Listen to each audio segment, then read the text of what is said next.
Hello everyone, last video में हमने illustration 5 देखा था। आज की इस वीडियो में हम इलस्ट्रेशन 6 करेंगे। So let's get start. तो सबसे पहले हम देख लेते हैं यहाँ पे हमें क्या दिया हुआ है। गोविंद एंड गोपाल है started partnership form on 1 April 2016। Partners are entitle to 5% interest on capital. अब यहाँ पे हमें क्या करना है, पार्टनर्स की कैपिटल के ऊपर 5% इंटरेस्ट पेमेंट करना है। 10% कमीशन जो वो हमें गोपाल को देना है after deduction of such profit, जो हम बोलते हैं उस तरह से प्रॉफिट हमें देना है। Partners sharing profit and loss in the proportion of 3:2। उनका रेशियो में दे दिया 3:2 में हमें प्रॉफिट डिस्ट्रीब्यूट करना है। There are several mistake in the trading account and profit and loss account prepared by an untrained and unexperienced accountant.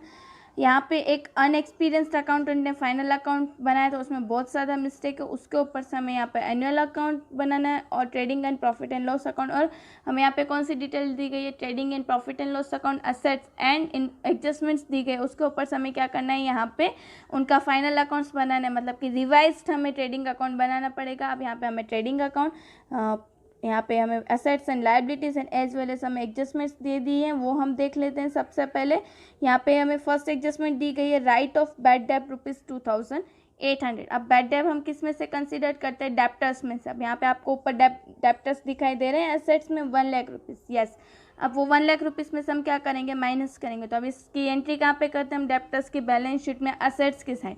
तो सबसे पहले हम क्या करते हैं, बैलेंस शीट में असेट साइड हमने लिखा debtors 1 lakh rupees under the heading of current account, minus bad डेब्ट कितना है 2800, वो हमने लिख दिया।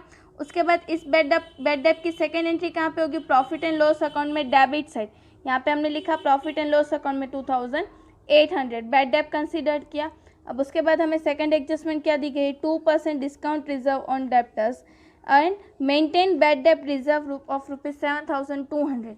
अब यहाँ पे हमें 7200 जो है वो बैड डेब्ट रिजर्व भी कंसीडर करना है और as well as discount reserve भी हमें देना है।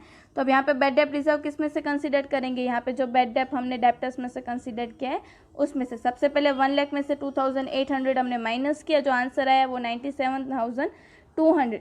अब उसमें से हमने क्या किया, यहाँ पे बैड डेब्ट रिजर्व जो है 7200 वो हमने माइनस कर दिया था आउटर कॉल अंदर। ये बैड डेब्ट रिजर्व किस तरह से कैलकुलेट किया है, जो 1 लाख रुपीज़ में से 2800 हमने माइनस किया, उसके बाद आंसर आया 97,200। और वो आंसर आया है उसमें से हमने क्या किया, 7200 माइनस किया तो 90,000 है, और उसमें से हमें 2% जो है वो डिस्काउंट रिजर्व करना है। तो 2% डिस्काउंट रिजर्व किया तो आंसर कितना आया, 1800 माइनस किया तो आउटर कॉलम में कितना आएगा, 88,200। अब इस डिस्काउंट रिजर्व की सेकेंड एंट्री कहाँ पे होगी, प्रॉफिट एंड लॉस अकाउंट में डेबिट साइड, तो उसकी एंट्री हम कर लेते हैं। यहाँ पे हमने की प्रॉफिट एंड लॉस अकाउंट में डेबिट साइड इसकी एंट्री, ये डिस्काउंट रिजर्व 1800। उसके बाद फोर्थ एडजस्टमेंट हमें दी गई है, provide 5% depreciation on furniture and building. अब यहाँ पे हमें फर्नीचर कितना दिया हुआ है, 20,000 और बिल्डिंग दिया हुआ है 50,000। उसके ऊपर हमें 5% डेप्रिसिएशन जो है वो हमें कैलकुलेट करना है। तो ये दोनों असेट्स हैं, इसलिए उसकी एंट्री कहाँ पे होगी, बैलेंस शीट में असेट्स की साइड, उसकी एंट्री हम कर लेते हैं। सबसे पहले बैलेंस शीट में असेट साइड हमने लिखा 20,000 फर्नीचर माइनस 5% डेप्रिसिएशन करना है, इसलिए 1,000, आउटर कॉलम आएगा 19,000।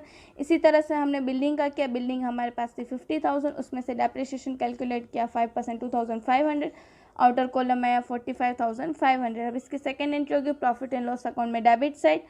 यहाँ पे हमने प्रॉफिट एंड लॉस अकाउंट में डेबिट साइड लिखा है depreciation furniture 1,000 and building 2,500, outer column में आएगा 3,500।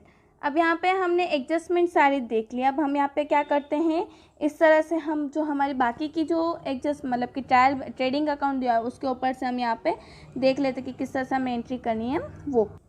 अब यहाँ पे सबसे पहले हम ट्रेडिंग अकाउंट देख लेते हैं। ट्रेडिंग अकाउंट में क्रेडिट साइड से स्टार्ट करते हैं, बाय सेल्स अकाउंट। सेल्स की अमाउंट हमें दी गई है 3,32,400। तो यहाँ पे हमने लिखा रिवाइज ट्रेडिंग अकाउंट में सेल्स 3,32,400। अब उसके बाद यहाँ पे दिया sales return goods return debit. हमेशा याद रखना है आपको, गुड्स रिटर्न डेबिट लिखा हो that means it will be a purchase return, और गुड्स रिटर्न क्रेडिट लिखा हो that mean it will be a sales return. अब यहाँ पे हमने परचेस रिटर्न के अमाउंट जो है वो सेल्स रिटर्न में लिख दिया और सेल्स रिटर्न के अमाउंट हमने परचेस रिटर्न में लिख दिया, इसलिए उसकी एंट्री हम बाद में करेंगे। फिर बाय इंटरेस्ट, तो इंटरेस्ट जो है वो हमारे लिए एक इनकम है, इसलिए हम उसकी एंट्री कहाँ पे करेंगे, प्रॉफिट एंड लॉस अकाउंट में क्रेडिट साइड। यहाँ पे हमने इसकी एंट्री की प्रॉफिट एंड लॉस अकाउंट में क्रेडिट साइड। फिर डिस्काउंट रिसीव, डिस्काउंट रिसीव हमारी इनकम, इसलिए उसकी एंट्री हमने की प्रॉफिट एंड लॉस अकाउंट में क्रेडिट साइड। इस तरह से हमने क्रेडिट साइड की एंट्री कर दी। अब हम डेबिट साइड की एंट्री देख लेते हैं। फर्स्ट है परचेस 2,48,600, उसकी हमने एंट्री की ट्रेडिंग अकाउंट में, डेबिट साइड 2,48,600। अब यहाँ पे हमें दिया गया था गुड्स रिटर्न डेबिट, मतलब ये परचेस रिटर्न था, उसमें से हमने परचेस में से 600 क्या किया, माइनस किया। जो आंसर है उसको हमने आउटर कॉलम में लिख दिया 2,48,000। अब यहाँ पे same it is goods return credit लिखा है 2,400, वो हमारे लिए हमारा सेल्स रिटर्न, इसलिए हम क्या करेंगे, यहाँ पे सेल्स में से माइनस करेंगे। यहाँ पे हमने माइनस किया और आउटर कॉलम में लिखा है 3,30,000। फिर उसके बाद क्या है, क्लोजिंग स्टॉक। तो क्लोजिंग स्टॉक हमारी असेट्स है, और एज वेल एज यहाँ पे क्लोजिंग स्टॉक में एंट्री कहाँ पे थी, ट्रेडिंग अकाउंट में क्रेडिट साइड। तो फर्स्ट हमने यहाँ पे उसकी एंट्री की ट्रेडिंग अकाउंट में क्रेडिट साइड, और सेकेंड एंट्री हम करेंगे उसकी बैलेंस शीट में असेट्स की साइड। तो यहाँ पे हमने सेकेंड उसकी एंट्री कर दी बैलेंस शीट में असेट्स की साइड 50,000 रुपीज़। उसके बाद यहाँ पे है वेजेस हमारे लिए परचेस रिलेटेड एक्सपेंस, इसलिए उसकी एंट्री होगी ट्रेडिंग अकाउंट में डेबिट साइड। फिर है कैरेज इनवर्ट, तो कैरेज इनवर्ट जो है वो परचेस रिलेटेड एक्सपेंस, इसलिए उसकी एंट्री होगी ट्रेडिंग अकाउंट में डेबिट साइड, अमाउंट जो है वो 8,000। एंड कैरेज आउटवर्ड हमारे लिए सेल्स रिलेटेड एक्सपेंस, इसलिए उसकी एंट्री होगी प्रॉफिट एंड लॉस अकाउंट में डेबिट साइड। यहाँ पे हमने लिखा सेल्स डिस्ट्रीब्यूशन एक्सपेंस के अंडर में कैरेज आउटवर्ड 4,000 रुपीज़। फिर है यहाँ पे सैलरी हमारे लिए एक्सपेंस, उसकी एंट्री होगी प्रॉफिट एंड लॉस अकाउंट में डेबिट साइड। रेंट की एंट्री होगी प्रॉफिट एंड लॉस अकाउंट में debit side. Postage expense, sundry expense, telephone expense, इन तीनों की एंट्री होगी प्रॉफिट एंड लॉस अकाउंट में debit side. Govind and Gopal drawing, ये दोनों की एंट्री होगी पार्टनर्स कैपिटल अकाउंट में डेबिट साइड। यहाँ पे हमने लिखा पार्टनर्स कैपिटल अकाउंट में debit side 31 March 2017। Drawing account 6,000 and 4,800। इस तरह से हमने यहाँ पे एंट्री की। अब हमने यहाँ पे ट्रायल बैलेंस के trading account and profit and loss account के ऊपर से एंट्री कर दी। अब यहाँ पे हमें असेट्स दी गई, उसकी एंट्री हम देख लेते हैं। स्टॉक की एंट्री हमने कर दी, डेप्टर्स की कर दी, फर्नीचर की कर दी, बिल्डिंग की कर दी। कैश ऑन हैंड, उसकी एंट्री होगी बैलेंस शीट में asset side under the heading of current account. Bank balance की एंट्री भी इसी तरह से होगी under the head of current account. Creditors हमें दिए गए 40,000, उसकी एंट्री होगी बैलेंस शीट में लायबिलिटी साइड। बिल्स पेबल की एंट्री होगी बैलेंस शीट में liability side. Capital of Govind 1 lakh and capital of Gopal 30,000, इन दोनों की एंट्री होगी पार्टनर्स कैपिटल अकाउंट में क्रेडिट साइड। यहाँ पे हमने लिख दिया है by balance BD 1 lakh and 30,000। इस तरह से हमने सारी एंट्रीज कर दी। अब हम क्या करते हैं, हमारा नेट प्रॉफिट या ग्रोस प्रॉफिट या ग्रोस लॉस फाइंड कर लेते हैं। अब यहाँ पे हमें इस तरह से टोटल किया, तो हमें यहाँ पे मिला टोटल 3,80,000। उसमें से हमने 2,48,000, 11,200, 8,000 माइनस किया, तो हमारा ग्रोस प्रॉफिट आया 1,12,800। अब इस ग्रोस प्रॉफिट को हम कहाँ पे लेके गए हैं, प्रॉफिट एंड लॉस अकाउंट में क्रेडिट साइड 1,12,800। अब इसका टोटल क्या हमारा आया 1,14,200। उसमें से हमने सारे एक्सपेंस माइनस किए, तो कितना है 61,500। अब इस 61,500 को हम लेके गए हैं profit and loss appropriation account में क्रेडिट साइड। यहाँ पे हमने इसकी एंट्री की, जो हम करें, अब यहाँ पे हमने 61,500 माइनस 6,500 किया, तो हमारा आंसर आएगा 55,000, जो हुआ हमारा डिविजिबल प्रॉफिट। बट उसमें से हमें क्या करना है, कमीशन पेमेंट करना है। यहाँ पे हमने पहले ही देखा था कमीशन किस तरह से कैलकुलेट करना है, आफ्टर डिडक्शन ऑफ प्रॉफिट। तो अगर इसका फॉर्मूला क्या है, आफ्टर डिडक्शन का profit into percentage of commission divide by 100 plus percentage of commission. तो यहाँ पे हमारा प्रॉफिट आया था 55,000 इंटू 10 डिवाइड बाय 110 किया, तो गोपाल का कमीशन कितना आया 55,000।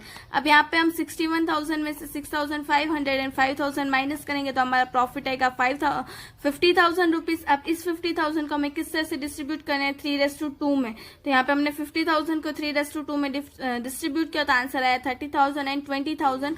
उसकी एंट्री हमने की पार्टनर्स कैपिटल अकाउंट में क्रेडिट साइड। यहाँ पे हमने लिखा profit and loss appropriation account. हमने टोटल किया यहाँ पे क्लोजिंग बैलेंस फाइंड करने के लिए। गोविंद का टोटल आया 1,35,000 माइनस 6,000 किया, तो आंसर आया 1,29,000। इसी तरह से गोपाल का हमने किया, तो 56,500 उसका टोटल आया, उसमें से हमने माइनस किया 4,800, तो हमारा टोटल आया क्लोजिंग बैलेंस आया 51,700। अब इन दोनों क्लोजिंग बैलेंस की हम एंट्री कहाँ पे करेंगे, बैलेंस शीट में लायबिलिटी साइड। अब हमने यहाँ पे इसकी एंट्री कर दी बैलेंस शीट में लायबिलिटी साइड 1,29,000 एंड 51,700, टोटल आया 1,80,700। अब लास्ट में हम सबका टोटल क्या, क्रेडिटर्स और बिल्स पेबल सबका टोटल क्या, तो आंसर आया 1,34,700, सॉरी 2,34,700। इसी तरह से हमने असेट साइड का टोटल किया तो हमारा आंसर आया 2,34,700। दोनों साइड टैली हो गया। आज के इस वीडियो में हमने इलस्ट्रेशन 6 देखा। हम हमारे नेक्स्ट वीडियो में इलस्ट्रेशन 7 करेंगे। Thank you.